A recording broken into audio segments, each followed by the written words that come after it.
चलिए जानते हैं आज के देश और दुनिया की सिलेक्टेड काम की और महत्वपूर्ण 50 बड़ी खबरों को सिर्फ 10 मिनट में। पर अभी तक आपने इस वीडियो को लाइक नहीं किया तो लाइक कर दीजिए।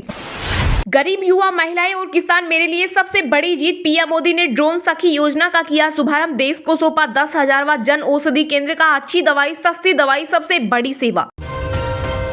प्रधानमंत्री नरेंद्र मोदी 2 दिवसीय दुबई दौरे पर पहुंचे। आज COP28 की वर्ल्ड क्लाइमेट एक्शन समिट में होंगे शामिल। इसके अलावा पीएम मोदी कुछ नेताओं के साथ द्विपक्षीय बैठक करेंगे। बैठक का एजेंडा कार्बन एमिशन कम करना।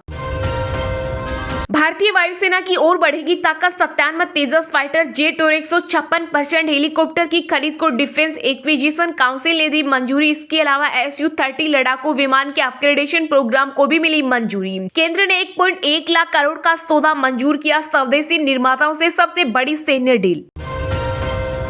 नीतीश या राहुल नहीं, मल्लिकार्जुन खड़गे हो सकते हैं इंडिया गठबंधन का पीएम फेस। कांग्रेस की पूर्वाध्यक्ष सोनिया गांधी ने दिया बड़ा संकेत।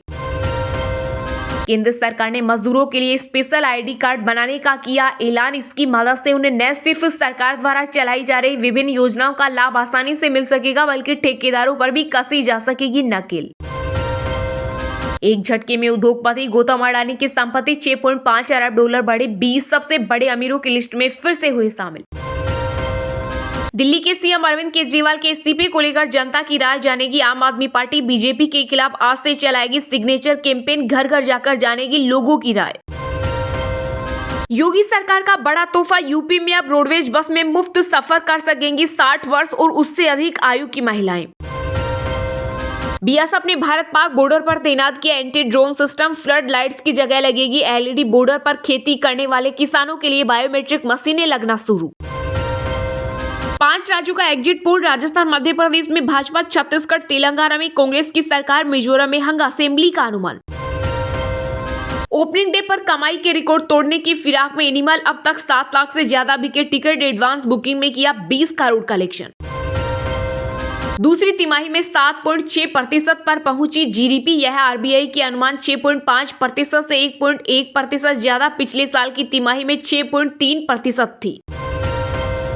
संसद के शीतकालीन सत्र शुरू होने से पहले केंद्र ने शनिवार को बुलाई सर्वदलीय बैठक। 4 दिसंबर से शुरू होगा शीतकालीन सत्र। सरकार ने सूचीबद्ध किए 24 विधेयक। जम्मू कश्मीर में बढ़ सकती है विधानसभा की सीटें।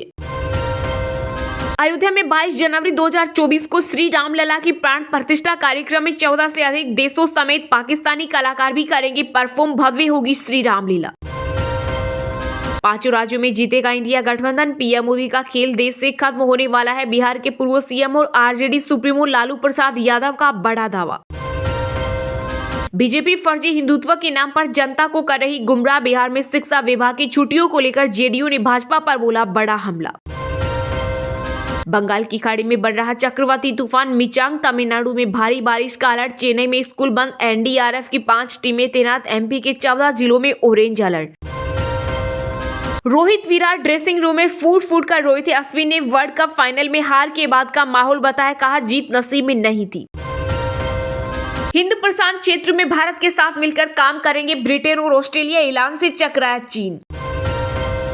पीएम मोदी ने 51,000 से अधिक नियुक्ति पत्र किया वितरित। सरकारी विभागों संगठनों में मिलेगी नौकरी। रूस की जनसंख्या बढ़ाने को राष्ट्रपति पुतिन का विवादित बयान। कहा अगर 7 से 8 बच्चे पैदा करें महिलाएं तो आर्थिक मदद देगी सरकार।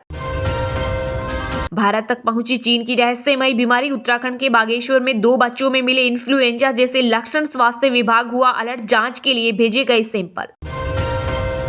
तेलंगाना की 119 विधानसभा सीटों पर हुई वोटिंग। जी किशन रेड्डी, अजहरुद्दीन से लेकर ओवैसी ने डाला वोट। सीएम केसीआर ने सह परिवार किया मतदान। पोलिंग बूथ पर मीडिया से बात करने पर के कविता के खिलाफ केस दर्ज। जनगांव नालगोड़ा में भिड़े बीआरएस बीजेपी कार्यकर्ता।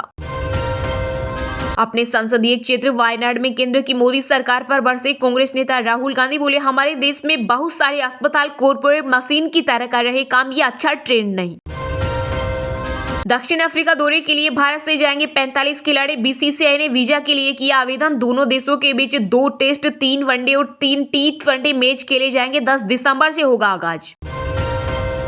ओपनिंग डे पर आज दुनिया भर में गर्दा उड़ाएगी एनिमल। पहले दिन 100 करोड़ से ज्यादा का कलेक्शन कर सकती है। रणबीर कपूर की फिल्म एनिमल की एडवांस बुकिंग शाहरुख खान की पठान को दे रही है टक्कर।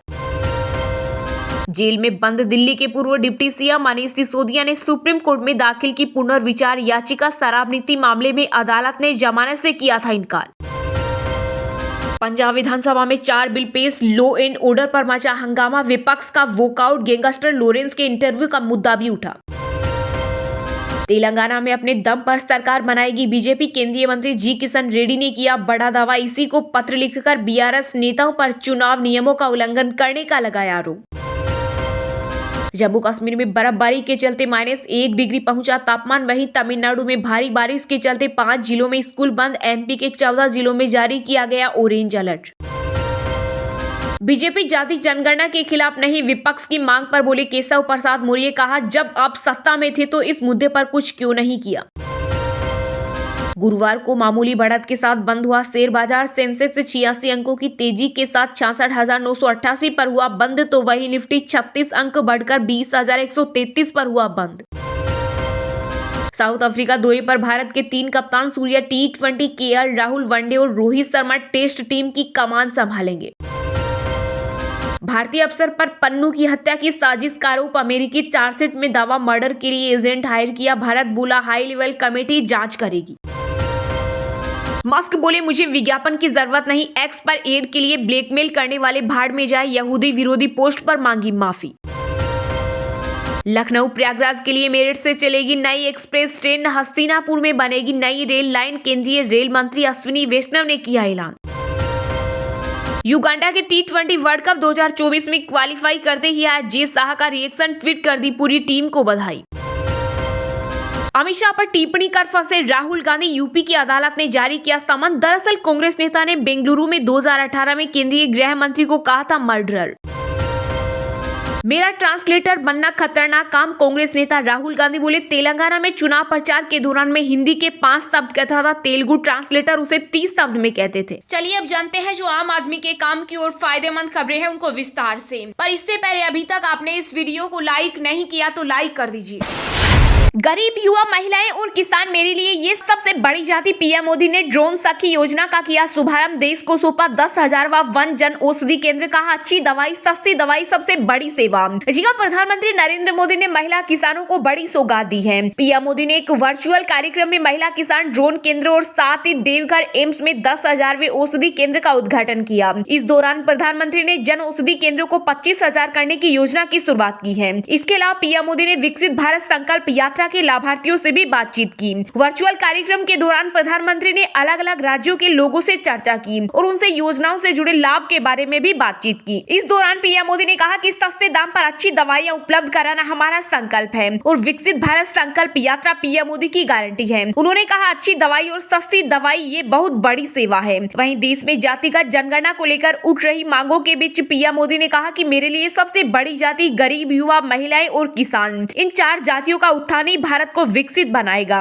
उन्होंने कहा कि विकसित भारत का संकल्प 4 अमृत स्तंभों पर टिका है। ये अमृत स्तंभ है हमारी नारी शक्ति, हमारी युवा शक्ति, हमारे किसान और हमारे गरीब परिवार। पीएम मोदी ने कहा, पहले की सरकारें भेदभाव से काम करती थी, हम सत्ता भाव से नहीं बल्कि सेवा भाव से काम करते हैं। सभी योजनाओं को लोगों तक पहुंचाना हमारा काम है। उन्होंने आगे कहा, पहले सरकारें खुद को जनता की माई बाप समझती थी, भारत अब रुकने वाला नहीं है, विश्व में भारत की ही बात हो रही है। पीएम ने कहा, आज देश में जो सरकार है वह जनता जनार्दन और ईश्वर का रूप मानने वाली सरकार है। जनता को भारत सरकार पर भरोसा है। सीएम अरविंद केजरीवाल के इस्तीफे को लेकर जनता की राय जानेगी आम आदमी पार्टी। बीजेपी के खिलाफ आज से दिल्ली के सभी पोलिंग स्टेशन एरिया में चलाएगी सिग्नेचर कैंपेन। जी हां, आम आदमी पार्टी शराब घोटाले में अरविंद केजरीवाल का नाम आने पर एक नया दांव खेलने जा रही है। आम आदमी पार्टी इसे लेकर अब जनता के बीच जाने की तैयारी में है। आम आदमी पार्टी ने जानकारी देते हुए बताया कि शराब घोटाले में सीएम केजरीवाल की गिरफ्तारी होती है तो उन्हें इस्तीफा देना चाहिए या नहीं। इसे लेकर party door to door campaign चलाएगी। ये कैंपेन आज से शुरू होगा। इसमें पार्टी के कार्यकर्ता जमीन पर जाकर जनता की राय जानेंगे। आम आदमी पार्टी ने कहा कि शराब घोटाले में अरविंद केजरीवाल की गिरफ्तारी होती है तो उन्हें इस्तीफा देना चाहिए या नहीं। इस पर दिल्ली की जनता की राय जानने के लिए पार्टी आज से 20 दिसंबर तक डोर टू डोर कैंपेन चलाएगी। आपने आगे कहा कि ये कैंपेन दिल्ली के सभी पोलिंग स्टेशन एरिया में चलाया जाएगा। इसके लिए एक पैम्पलेट भी तैयार किया गया है। साथ ही 21 से 24 दिसंबर तक दिल्ली के सभी वार्ड में जनसंपर्क अभियान भी चलाया जाएगा, जिसमें वार्ड के सभी लोगों का आह्वान किया जाएगा। इस सभा में आम आदमी पार्टी के सभी विधायक और पार्षद भी भाग लेंगे। यहाँ भी इस्तीफे को लेकर जनता से राय ली जाएगी। वहीं राघव चड्ढा ने कहा कि बीजेपी को पता है उसे सियासी मात देने का मादा अगर किसी में है तो वो दिल्ली के सीएम केजरीवाल हैं। उन्होंने कहा बीजेपी नेता इस बात को ध्यान में रखते हुए हर संभव प्रयास कर रही हैं कि आम आदमी पार्टी को समाप्त किया जाए। इस साजिश को हकीकत में तब्दील करने के लिए अरविंद केजरीवाल को गिरफ्तार कराना चाहते हैं। चड्ढा ने आगे कहा उन्हें लगता है कि केजरीवाल को गिरफ्तार करने पर आम आदमी पार्टी समाप्त हो जाएगी।